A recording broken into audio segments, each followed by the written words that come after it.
Hello guys, welcome to open digital education. आपके Malik sir फिर आपके साथ जुड़ चुके हैं और आज हमारा टॉपिक है Indian economy at the eve of independence. That means today we are going to start second book for class 12, जिसे हम कोशिश करेंगे अक्टूबर में खत्म करने की, ताकि आप लोगों को रिवीजन और पढ़ने का अच्छा खासा टाइम मिल जाए। तो चलिए शुरू करते हैं आज की क्लास। ठीक है, तो पहला टॉपिक है हमारा Indian economy at the eve of independence. तो इंट्रोडक्शन स्टार्ट करते हैं। जो हमारा प्राइमरी ऑब्जेक्टिव था इस चैप्टर में, वो हम ये बात कर रहे थे कि जो बेसिक फीचर्स है इंडियन इकोनॉमी के at the time of independence, at the time of independence, that is 15 अगस्त 1947 की बात कर रहा हूं मैं यहाँ पे। ठीक है, तो देखो बैटल ऑफ प्लासी हुई 1757 में। यहाँ से सारी चीजें चेंज हुई। क्यों? क्योंकि क्या हुआ, इसके बाद ब्रिटिश कंपनी थी एक, ईस्ट इंडिया कंपनी, उसका रूल शुरू हुआ। ठीक है, 1857 में ईस्ट इंडियन कंपनी का पावर ट्रांसफर हो गया। किसके हाथ में आ गई? ब्रिटिश क्राउन के हाथ में, और ब्रिटिश कॉलोनियल रूल यहाँ पे शुरू हुआ। और जो कब तक चला? 2000 साल, यानी कि 1757 से लेके 1947 तक इन्होंने राज किया, जिसमें 1757 से 1857 तक पीआईसी थी, और 1857 से लेके 1947 तक हमारे पास क्या था? ब्रिटिश क्राउन का रूल था। ठीक है, क्लियर है? बात तक आगे चलते हैं। कॉलोनिज्म का मतलब क्या है? ठीक है, हम कॉलोनिज्म की बात कर रहे हैं यहाँ पे। Refer to system of political and social relationship between two countries of which one is ruler and other is the colony, जो उसके ऊपर रूल कर रहे हैं। ठीक है, ruling country not only has a political control over the country but also determine the economic policy of dominated country, जिसे dominate कर रही है। जैसे इंग्लैंड ने डोमिनेट कर रखा था इंडिया को। क्लियर क्या था? That in case of India, unequal relationship between colony India and the ruling country Britain result in the underdevelopment of the Indian economy. कैसे हुई बात? चलो शुरुआत करते हैं। जो क्या कहता, जो इकोनॉमिक पॉलिसीज थी वो सारी ब्रिटिश इकोनॉमिक इंटरेस्ट में थी। पहली चीज, पहला फर्स्ट एस्टिमेट नेशनल इनकम पर कैपिटा इनकम का प्रिपेयर किया दादा भाई नेहरू जी ने 1876 में। उन्होंने एस्टिमेट किया national income to rupees 340 crores and per capita income is rupees 20 per year. Clear? The first scientific estimate बनाया प्रोफेसर वीके आरवी राव ने, जो ज्यादा एक्सेप्टेबल था 1931 से 32 में। He estimate national income at rupees 1689 rupees crore and the per capita income is 62 rupees per person per capita per year. Clear? Low level of economy development before British rule. India was well known for handicraft industry. हमारे यहाँ पे handicraft का काम बहुत अच्छा था. In the field of cotton and silk, textile, metal, precious stone, works, etc. These products enjoy a worldwide market based on the reputation of fine quality of what? Material and the high standard of craftsmanship seen in all imports from the India. यानी कि क्या चला? अगर मैं ancient time की बात करूं, India is good for handicraft. Handicraft is basically work of textile. इसका टेक्सटाइल का उसका बहुत अच्छा काम था। एक था डकाई मुस्लिन। क्या था? डकाई muslin, not Muslim, it muslin. ठीक है, एक फाइन क्वालिटी का फाइबर, ठीक है, जो ढाका में बनता था और जिसकी डिमांड बड़े बड़े राजा महाराजा लोग किया करते थे। नेक्स्ट, एग्रीकल्चर सेक्टर की बात करते हैं। देखो, हम पहले एग्रीकल्चर पे जाएंगे, फिर इंडस्ट्रीज पे जाएंगे, फिर हम सर्विस सेक्टर पे जाएंगे, डेमोग्राफिक, सारी चीज इसमें कवर करेंगे। Agriculture sector continue to experience stagnation. Stagnation का मतलब होता है ग्रोथ विद मिनिमल रेट, यानी ग्रोथ का रेट 0.01% या 0.02% के आसपास ग्रोथ, इससे स्टैग्नेशन कहते हैं। Deterioration during British rule. State of Indian agriculture cycle eve of was as follow: weak productivity, accumulation, insufficient use of fertilizer machines, कुछ भी नहीं था। कोई इन्वेस्टमेंट नहीं था एग्रीकल्चर में, ठीक है। अनएम्प्लॉयमेंट, अंडर एम्प्लॉयमेंट बहुत ज्यादा थी, ठीक है। दूसरा, लो लेवल ऑफ प्रोडक्टिविटी थी, productivity. Subdivision of land holdings, land holding defined as the area of land which a person और फैमिली ओन्स, ठीक है। जो कि अब सबका सारी जमीन किसके पास थी? जमींदारों के पास थी। जो एक्चुअल टिलर थे वो वहां पे एज ए टेनेंट वर्ग के काम करते थे, क्योंकि लगान ना बढ़ने की वजह से उनका खेत जमींदार छीन लिया करते थे। एग्रीकल्चर सेक्टर की बात चलेगी अब यहाँ पे। देखो, लैंड सेटलमेंट सिस्टम, ये सबसे बड़ा रीजन था, ठीक है, एग्रीकल्चर के डिक्लाइन का, ठीक है। जमींदारी सिस्टम इंट्रोड्यूस किया कॉलोनियल गवर्नमेंट ने। 3 तरह के सिस्टम यूज किए थे, परमानेंट, रोयतवारी एंड महलवारी सिस्टम, ठीक है। तो उसमें जमींदारी सिस्टम एक तरीके चल रहा था। Profit occurring out of agriculture sector went to zamindar instead of the cultivator, zamindar के पास जाता था। मेन इंटरेस्ट क्या था जमींदार का? कि भैया उसे एक रेंट कलेक्ट करना regardless economic condition of farmers को देख के। उसे रेंट का मतलब था क्योंकि उसे रेंट टाइम पे करना था ब्रिटिश गवर्नमेंट को। वो रेंट पे नहीं करेगा टाइम पे तो उसके जमींदारी राइट्स गवर्नमेंट छीन के किसी और को दे देगी। कमर्शियलाइजेशन ऑफ एग्रीकल्चर, ये एक अच्छा पॉजिटिव था, लेकिन उसका बेनिफिट केवल किसको होगा? ब्रिटिशर्स एंड जमींदार को। जो एक्चुअल कल्टीवेटर्स थे उसका बेनिफिट उन्हें तभी भी नहीं हो रहा था। टेक्नोलॉजी थी नहीं, लैक ऑफ नॉलेज नहीं था, ठीक है। इंसेंटिव फॉर मॉडर्नाइजेशन कुछ भी नहीं था। Lack of irrigation facility, negligible use of fertiliser. That means even the British government and the zamindar not interested in development of the land and the productivity. They just thinking about how to get the rent from the farmers, ठीक है। They force the farmer to pay the rent on the time, otherwise they will lack their charges over the land, ठीक है। यानी कि उनके हक जो अधिकार थे वो सारे के सारे जमीन से उनके चले जाएंगे और जमीन किसके पास चली जाएगी? जमींदारों के पास चली जाएगी। कमर्शियलाइजेशन ऑफ एग्रीकल्चर, ब्रिटिशर्स ने cotton, indigo, jute, groundnut, sugarcane etcetera इन सबको क्या किया? प्रमोट किया, क्योंकि उनकी फैक्ट्रीज में इन सब चीजों की जरूरत थी। इंडस्ट्रियलाइजेशन चल रहा था। Higher price, the Indian peasant were attracted to production of commercial crop instead of food crop, क्योंकि उसका पैसे कीमत ज्यादा थी। एक्सटेंड ऑफ कमर्शियल एग्रीकल्चर बहुत दूर तक पहुंच गया। जो मैंने बहुत सारे पीजेंट थे जो अपने फूड की रिक्वायरमेंट को परचेज करने लगे। दैट मीन कि फूड क्रॉप्स का प्रोडक्शन तो बंद कर दिया, कमर्शियल क्रॉप्स का प्रोडक्शन था, खाने के लिए तो अनाज ही चाहिए, तो अनाज उन्हें खरीदना पड़ रहा था। This fall in production of food crop was responsible for frequent famines in India during the British days. Growing the cash crop instead of food crops called commercialization of agriculture. Clear? India could not develop sound industrial days. अब बात करते हैं industrial sector की, ठीक है। देखो मैं बात करता हूँ 75% प्लस एग्रीकल्चर में इन्वॉल्व थे। 10 to 15% हमारा क्या था? मैन्युफैक्चरिंग था, और 10% के आसपास सर्विस सेक्टर हमारे यहाँ पे काम कर रहा था। Countries world famous handicraft industry decline, क्यों? क्योंकि क्या था? इंडिया का 2-fold मोटिव था, export of raw material and import of finish good, ठीक है। ये सारी चीजें उसके हाथ में चाहिए होती थी। नो कमर्शियलाइजेशन, मॉडर्न इंडस्ट्रीज कुछ भी नहीं थी। This sector needed modernisation, diversification, increasing investment. लेकिन इन्वेस्टमेंट करेगा कौन? कहां से आएगा? क्योंकि इंडिया की जितनी भी ट्रेड की मोनोपोली थी वो सारी की सारी किसके हाथ में थी? ब्रिटिशर्स के हाथ में थी। ट्रेड अपने हिसाब से करते थे। अगर कोई भी चीज तो उसके लिए रॉ मटेरियल चाहिए था। और सबसे बड़ी चीज उन्होंने क्या किया कि अपने फिनिश गुड को सस्ते रेट में मार्केट में भेजने के लिए उन्होंने इंडियन इंडस्ट्रीज को खत्म करना शुरू कर दिया था। But these unfavorable policies, ठीक है, डाइवर्सिफिकेशन है। Unfavorable policies declined the indigenous handicraft industries, created enormous employment. Also, market which was not deprived of supply of locally made goods, वो locally made goods खत्म होने लगे। Second half of the 19th century saw the little progress in the industrial development, but the pace was very slow and was confined to certain sector.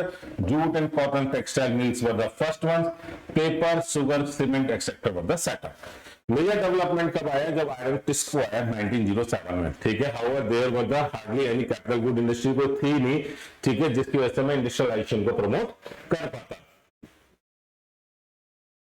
Primary motive क्या था? देखो पहला industrialisation का, India to status of mere exporter to the import of raw material, ठीक है। कई modern industry in Britain, यानी क्या कि इंडिया का स्टेटस क्या बना दिया कि भैया केवल तुम क्या हो? एक रॉ मटेरियल के एक्सपोर्टर हो, क्योंकि मॉडर्न इंडस्ट्री ब्रिटेन में ज्यादा आ चुकी थी।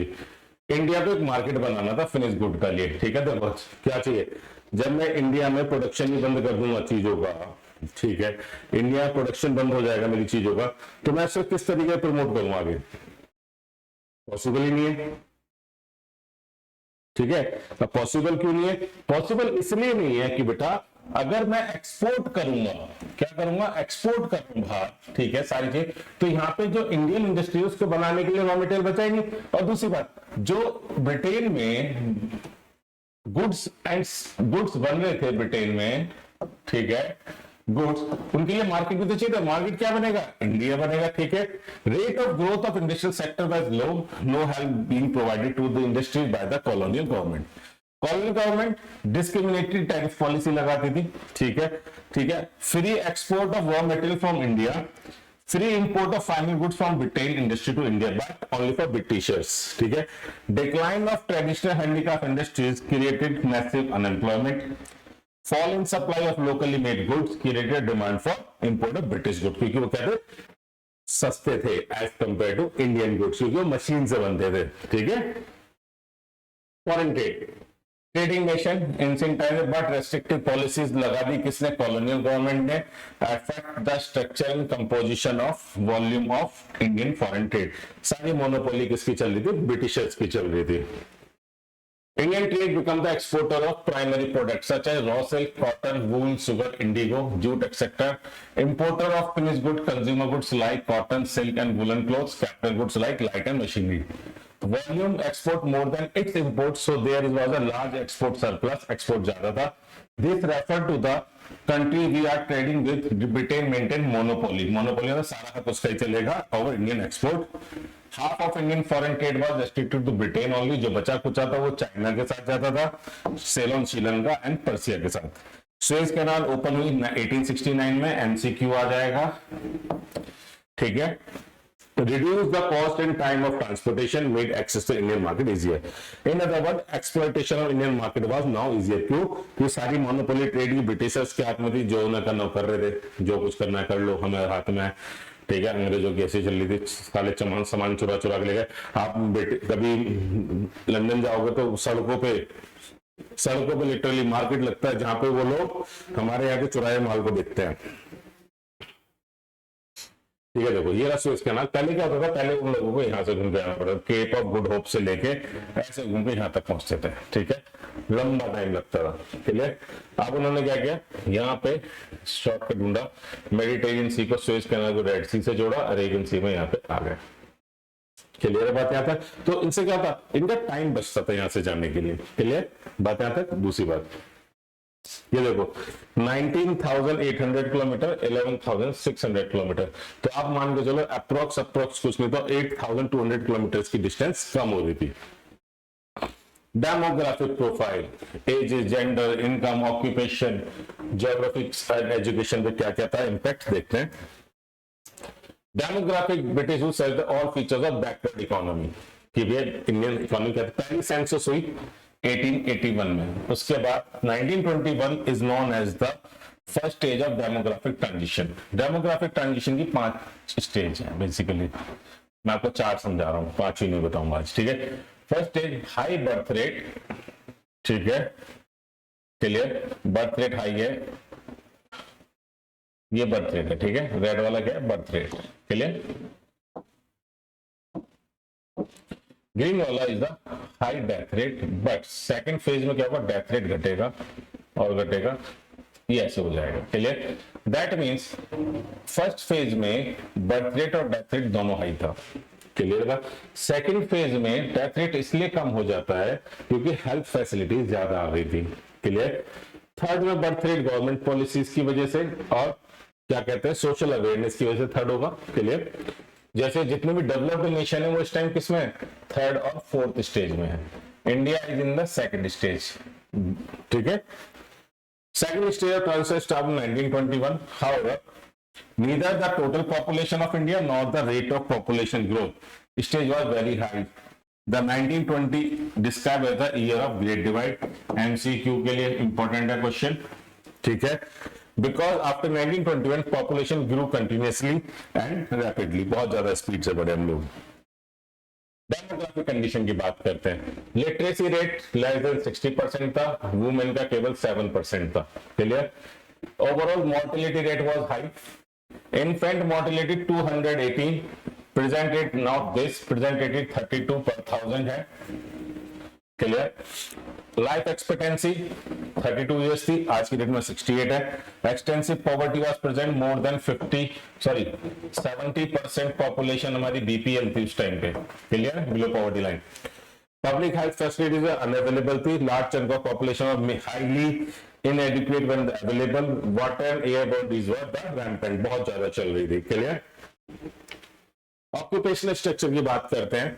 दो इंपॉर्टेंट फीचर्स थे इंडियन ऑक्यूपेशनल स्ट्रक्चर में. पहला 7 to 75% population involve in the agriculture sector, 10% manufacturing and 10 to 15% are the service sector.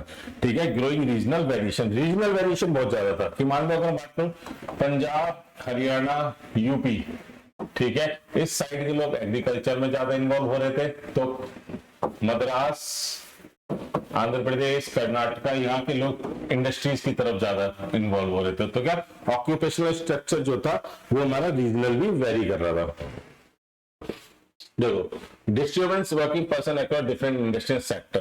Clear? आगे बात करते हैं. Large share of work force 70% in the agriculture sector, manufacturing 10% and service works accounted for 15 to 20%. Regional disparities also important features से ये question आ जाता है कई बार. दो देखो, decline in the dependency of workforce on the agriculture in part of Madras presidency, जो आज की डेट में क्या, Tamil Nadu, Andhra Pradesh, Kerala and Karnataka. Maharashtra, West Bengal, increase manufacturing and the service sector. There was a increase the share of workforce in the Odisha, Rajasthan, Punjab, Haryana and Uttar Pradesh. Clear? Infrastructure की बात करें, infrastructure के लिए we have to thank Britishers कि उन्होंने इतना अच्छा इंफ्रास्ट्रक्चर हमें बना के दिया, हमें सिखा के चले गए कि इंफ्रास्ट्रक्चर की वैल्यू मार्केट में क्या है. Infrastructure facility specially in the field of transport, communication and energy was very poor during the British rule, but effort was made to develop basic infrastructure, roads, railways, ports, water transport paused by the Britishers. British ruler introduced the railway in 1858. Indian Railway began operation in 1853. Mumbai to Thane 38 kilometre की पहली line बिछी थी India के अंदर. ठीक है.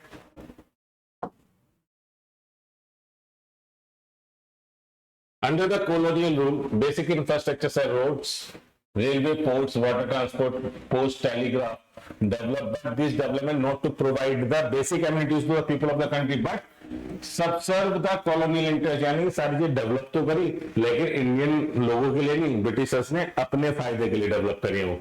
The roads were built for mobilizing the army within India and for drawing out raw material from countryside to the nearest railway station or the port to send these England or other foreign land वहां भेजने के लिए.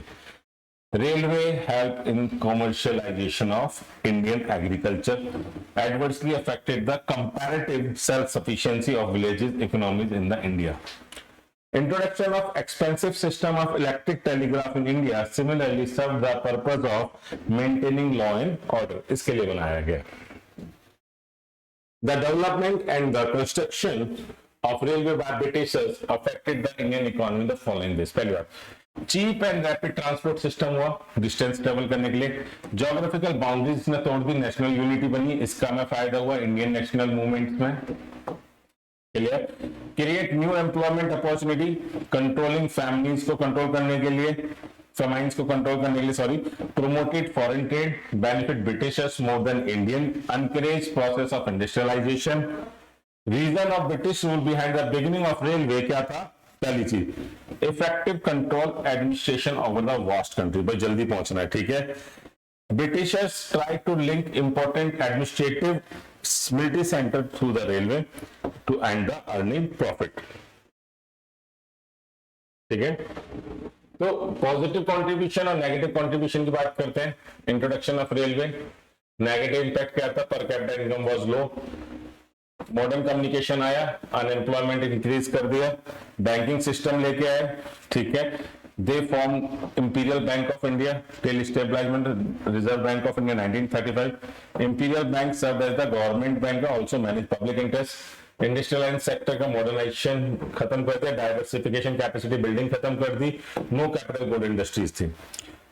Irrigation work which created new grain and cotton producing region, political unification of the country, agriculture was settled, surplus labor and extremely low productivity, mass literacy। ठीक है, तो ये हमारी class थी आज की। क्लियर? आज की क्लास में हमने केवल एक चीज पढ़ी कि भैया इंडियन इकोनॉमी की कंडीशन कैसी है। नेक्स्ट क्लास में हम पढ़ेंगे 1950 से लेके 1990 तक इंडियन इकोनॉमी कैसी रही। 1991 में एलपीजी रिफॉर्म्स आए, उसके बाद इकोनॉमी की क्या कंडीशन है, देन उसके बाद rural, health, human capital, education, इन सब चीजों को हम एक एक करके कवर अप करेंगे बहुत जल्दी, एज सुन एज पॉसिबल। कोशिश करूंगा कि सारे चैप्टर्स आपको जल्दी से कवर हो जाए। तो बस आज की क्लास के लिए थैंक यू सो मच, मिलते हैं जल्दी। ठीक है, have a nice day, take care.